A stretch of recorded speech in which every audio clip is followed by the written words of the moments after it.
Well, now let's talk about consolidated billing. And joining us to talk about the importance of really that back end is Brian Ritter, the Vice President of Business Development with Benaissance. Brian, good morning. Well, good morning to you. How you guys doing today? We're doing great. How about yourself? We're doing fantastic. You know, it's October, but I tell you what, this I think has been a very, very foundational year for private exchanges. Yep. We've got a number of private exchange engagements going live this quarter, and you know, for your radio listeners that we've not had the opportunity to meet, you know, just a real quick bio. Benaissance is about 20 years old. We've been doing consolidated billing and payment collection for the health insurance industry for that entire time. We offer software. We offer the payment processes and the billing around it, both paper and electronic. And our customers are, you know, carriers, benefit administrators, state exchanges, state offices of Medicaid. So what's exciting for us, Doug, is this past year, it seems as though people are kind of shaking off the cobwebs of the ACA. The second enrollment had taken place. And exciting, we're seeing that the health insurance carriers are kind of getting their mojo, their ownership of their strategy is really back in their control. And we've seen a number of them go really into the private exchanges, not necessarily just being a component of the large broker community, the Aons, the Mercers, what have you, but really starting their own exchanges, and that's been a lot of fun. Yeah, I think it is, and I think you're so right. I think that's, you know, we were just talking before you came on about our IHC Forum West and the value of that timing to give people a real look in as to this open enrollment period, because I think there's going to be news coming out that's going to surprise people on not only what health plans are doing with exchanges, employers that are adopting exchanges. I think are going to surprise some people, different types of employers, and what's happening with the exchanges themselves. But you talk a lot at our events, and we appreciate your support with what we do, Brian, and thank you a lot for that. But I think your piece is incredibly important because we talk about the user experience, and that's very important.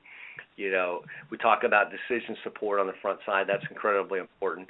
But if you don't have that back end right, the whole model doesn't really work, does it? No. It's what I call a day two disappointment. Many people gravitate to those private exchanges about that day one excitement, right?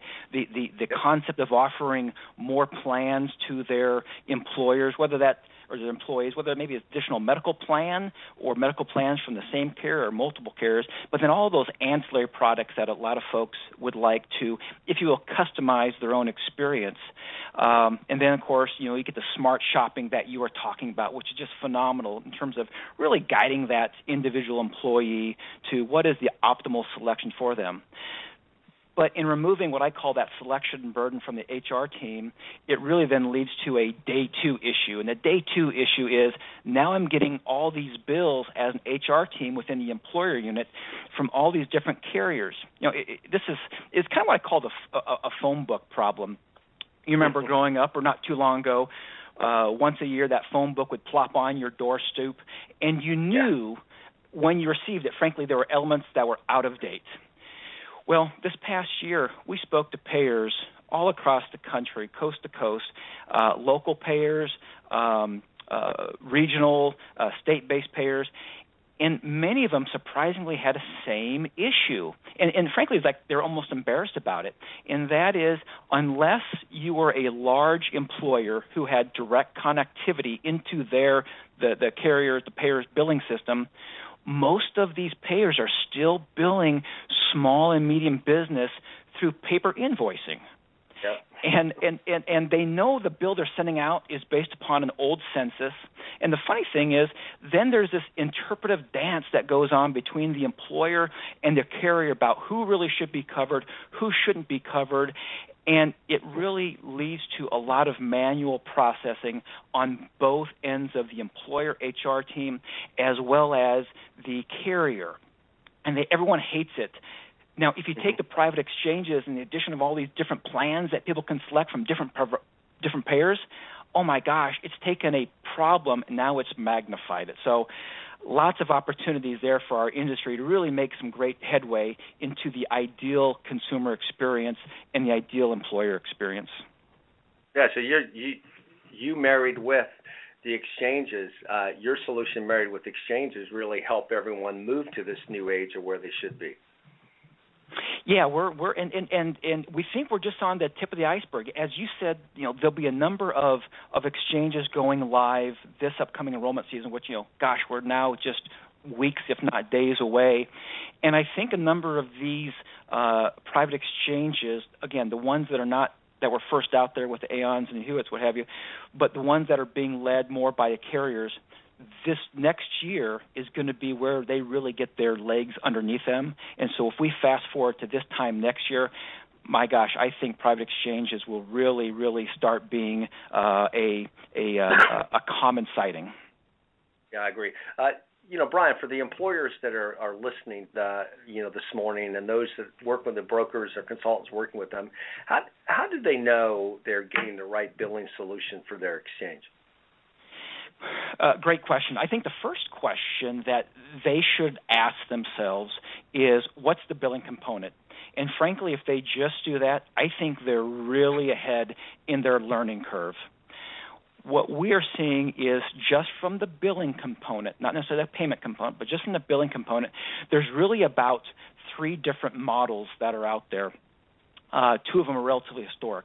The first one is the private exchange or the enrollment platform will sign up the employer and basically pass that information to the carrier, and then the carriers will independently bill the employer for all of the products that are being purchased.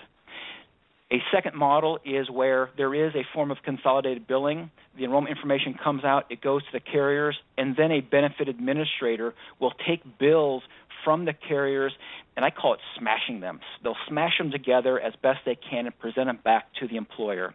Now, that really doesn't get out of the issue of that whole reconciliation process and the bills being out of whack from a census management perspective. That's where our background of 20 years of doing this, we've really kind of created what we call the third model. And that third model is really bringing big company benefits down to the medium-sized and the small-sized employers and effectively putting them on a safe or a self-bill model. We're taking the information from the enrollment system, not the carrier, taking it from the enrollment system, enabling that employer to manage that enrollment on an ongoing basis, and then creating the bills that ultimately the employer pays and then are sent back to the carrier. So if I'm looking for a private exchange and I'm concerned about billing, I want to ask that private exchange platform provider, how does billing work? Yeah, so that brings to me the employer, what, single billing? Is that what we're getting to? Is that versus? Yeah, absolutely. And the shocker, and I said this before, but last year when we were at the IHCC Private Exchange Forum in Dallas, Michelle Murray, I quote her weekly from Tenet, she was your panelist, and she said, we went to a private exchange, we offered 17 plans to our 1,000 to 2,000 employees across the U.S., and by gosh, they chose 17 plans, and all of a sudden we were overwhelmed with 17 bills to reconcile. So as much joy as she had in offering great benefits to her employees, she had to look her HR team in the eye and say, oh my gosh, we've got to break out our calculators. Single point billing and single point payment is where we're going. Yeah, and I think that's also incredibly important as we see the exchange market move through this maturing process, and we're moving to first, second, third generation exchanges, because I think that purposely some of the exchanges limited the number of choices initially because they didn't have this problem solved, to your point. Correct. They didn't have the problem solved. So that's billing, and that's reconciliation. What about the collection component? Sure. Again, there's a couple different models. In some private exchanges, there is no ability to make a payment. In some private exchanges, they basically enable you to go online and to see, I owe this carrier, and to make one payment to that carrier. Where the leading edge companies are going, and certainly I'll put Benaissance in there, is making it very simple for the employer. You make one payment for all of the insurance products, whether it's major medical or ancillary. You make one payment, and then the back-end provider to that exchange, the billing component will take in that payment, and then it will disperse it as a remittance of premium to all of the carriers on the back end. Again, trying to bring what we've heard about, that Amazon-like experience, to the employer, to the consumer, with really little administrative effort. They can enjoy the full fruits of these private exchanges. And so by making that single point billing, that consolidated billing, and then complementing it with one payment to all of the carriers on the back end, it really makes it simple for the HR team. Yeah, and Brian, so along those lines, another kind of point that I'd appreciate you helping our audience kind of grasp is that you've got the group products that are in an exchange, and that's the needs of the employer group, but you've also got individual employee member products emerging in this exchange. How does that all work? So we certainly are seeing a lot of movement towards, with the private exchange, enabling the consumer, the end employer, to have a broad selection. Now, some of those employers certainly want to retain, if you will, a little bit more control over the classic benefits offered, whether it's the major medical, the dental as examples, but they also want to make the whole a sundry list of ancillary products available to the employees as well. Things like pet insurance, and we all used to laugh at that pet insurance, but gosh, more and more people say that's the second most important doctor in the household, right? So what we're seeing is the private exchange is set up, and group billing, meaning billing to the employer for those classic benefits, and then at the same time, the individual employee has been able to shop for these ancillary type products, and then the ability to bill them directly, meaning non-payroll deduct, is a lot of things that the employers are actually gravitating to. Now, the ancillary benefit providers, they love that model. And the reason they like that model is not only do they have a great distribution model of the private exchange bringing those goods and products to the individual consumer, but because we know what happens, when the individual consumer is separated from payroll, perhaps they've lost their job, they've moved on, these ancillary products can still be enjoyed on a go-forward basis because they're being billed and paid off payroll. Yeah, and that's a great point. And again, I think the importance about this whole area you're talking about is that if exchanges are going to move in the direction we all believe they are moving in, the key ingredient is choice. You've got to provide choice. If I'm going to do a defined contribution model, I'm going to tell my employees, the consumers, and their families, here's your money, now go make the choices. We need to give them the choices, which includes these non-payroll deducted products too, because you've got them there, you've got their eyeballs there, they're being educated, they're being, they're able to view and make those lifestyle as well as risk management choices, as well as, core health care and other choices. So this back end is so incredibly important to help execute all of that. Well, and we sure agree, and we sure appreciate that the time that you allow us to participate on the podcast as well as the conferences, just to help us get that message out. We really want to mitigate that day two problem where all of a sudden people go, oh, I got to pay for this, and how do I pay for it easily? So, yeah, we appreciate the support, Doug. Yeah, and Brian, you've done some things. You have a video on your site that I'd like you to talk about that really helps people understand the ideal process, right? So talk a little bit about that, if you would. Sure. So if you go to Benaissance.com, we've got a video section, and there is a video called The Ideal Private Exchange. And effectively it speaks to that burden of eventually the employer, by introducing a private exchange, may be overwhelmed by increased number of invoices coming in. And what we have done is attempt to alleviate that. And then in this video, we speak about a processing model we call review and repair. Again, employer bills are often like the phone book. They come out, they're outdated, what have you. So what we do is we provide a process for the employer to receive an up-to-minute census, their initial bill, we call it.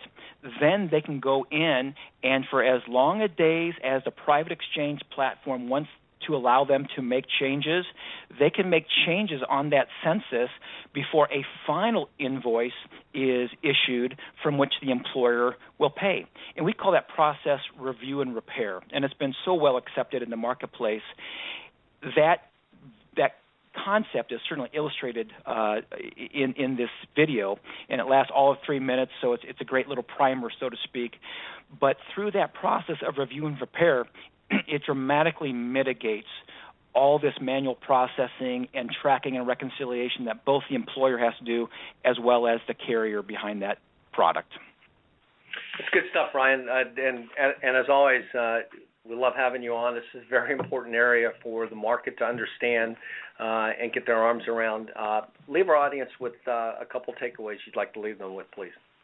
Probably takeaway number one is if you are an employer and you see the benefits of the private exchange, go beyond that first initial excitement of increased selection for your employees, that navigation choice, and ask that second question of, well, how does the billing work? For the carriers, get out of the phone book business. Adopt partners that can allow you to not only provide a better consumer experience for your employers, but also can relieve you as a carrier out of all that manual process of sending out a paper-based invoice that is out of date the moment you send it. Instead, be a little bit more dynamic and bring those great solutions to your employers of small size and medium size. That's great, Brian. As always, great to have you on here. You have a great weekend. Hey, good luck to your Cornhuskers this weekend. And bless you. We'll talk to you again real soon. All right. Take care.